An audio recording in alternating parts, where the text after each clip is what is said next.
La palabra con nosotras, con nosotros. Una reflexión de la palabra cotidiana en diálogo con el acontecer de la comunidad universitaria.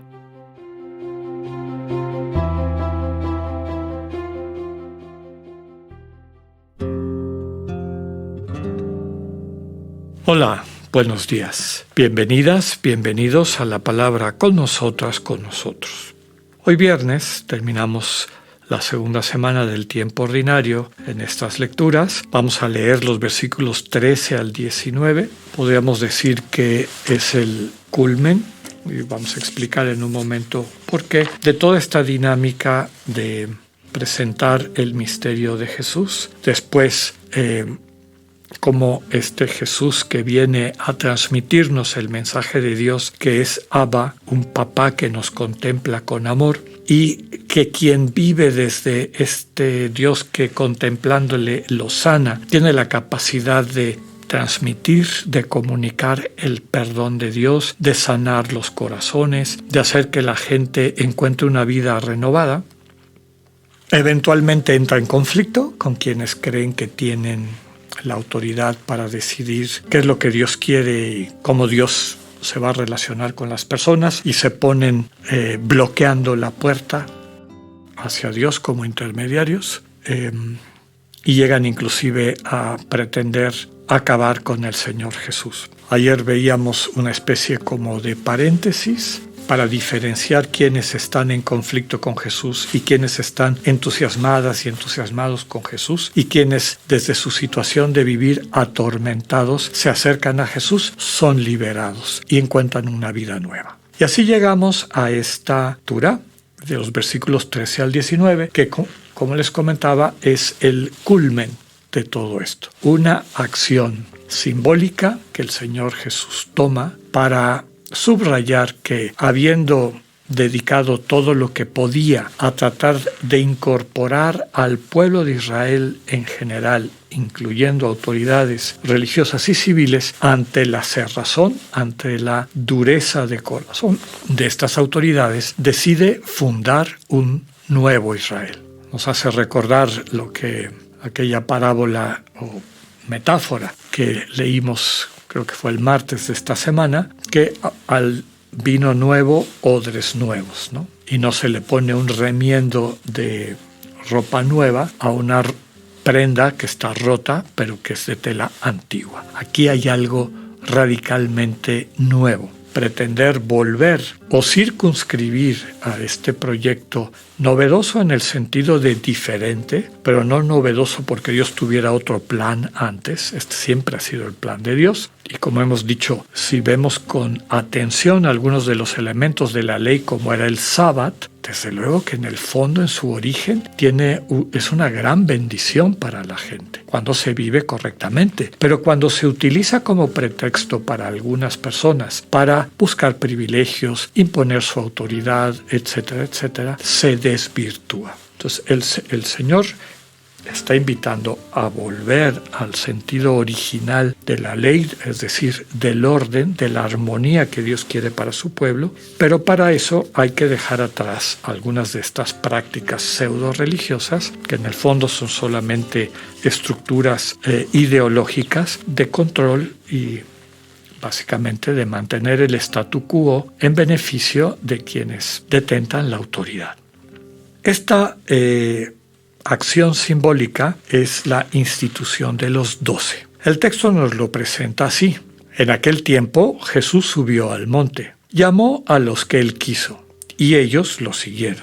Constituyó a 12 para que se quedaran con él, para mandarlos a predicar y para que tuvieran el poder de expulsar a los demonios. Constituyó entonces a los 12, a Simón, al que le impuso el nombre de Pedro, después a Santiago y a Juan, hijos de Zebedeo, a quienes dio el nombre de Boanerges, es decir, hijos del trueno, a Andrés, Felipe, Bartolomé, Mateo, Tomás, Santiago el de Alfeo, Tadeo, Simón el cananeo y a Judas Iscariote, que después lo traicionó.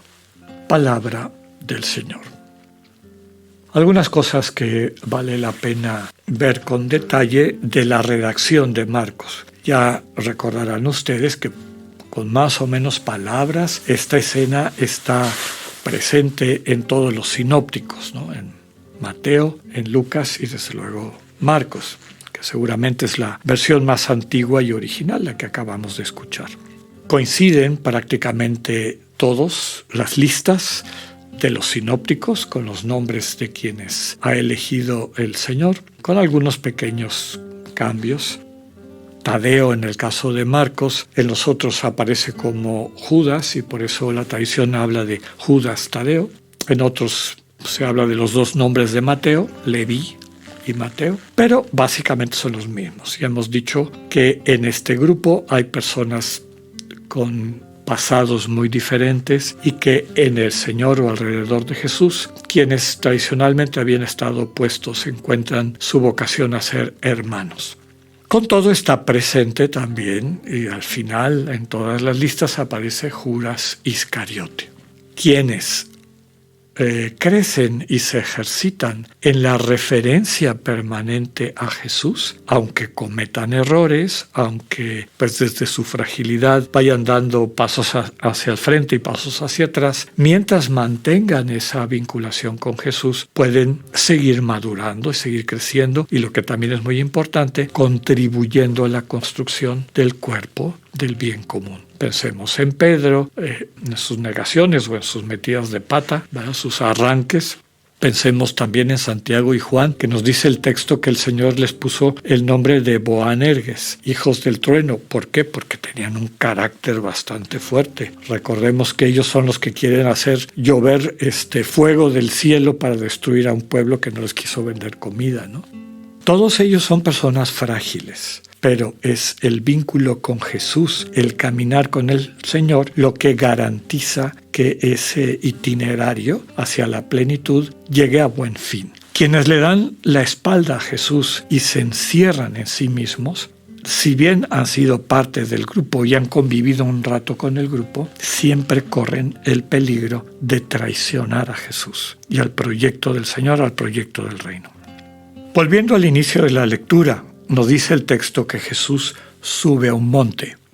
Es, desde luego, una referencia a Moisés, que sube al monte al lugar del encuentro con Dios. Esto lo retoma Mateo con mucha fuerza y claridad, porque inmediatamente después de esto viene el Sermón del Monte, donde Jesús predica la nueva ley.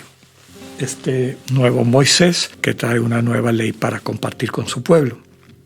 Pero en el fondo, esto lo retoma Lucas con más sensibilidad, está hablando de un encuentro con Dios, de una oración con Dios. Después de haber orado con Dios, de haber dialogado con Dios, Jesús toma esta decisión.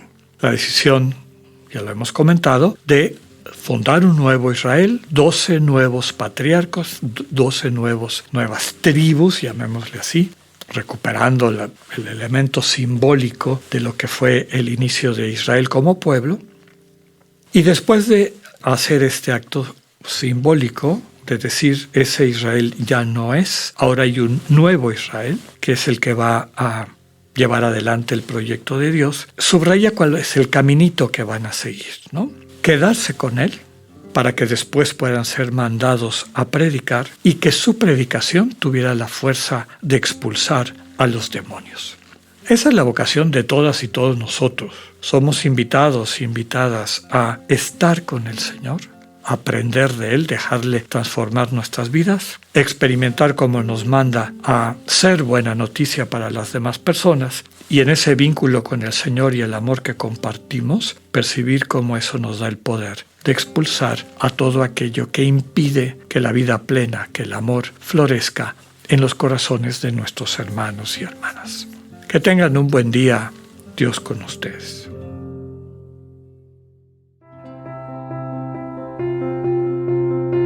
Acabamos de escuchar el mensaje del Padre Alexander Satirka.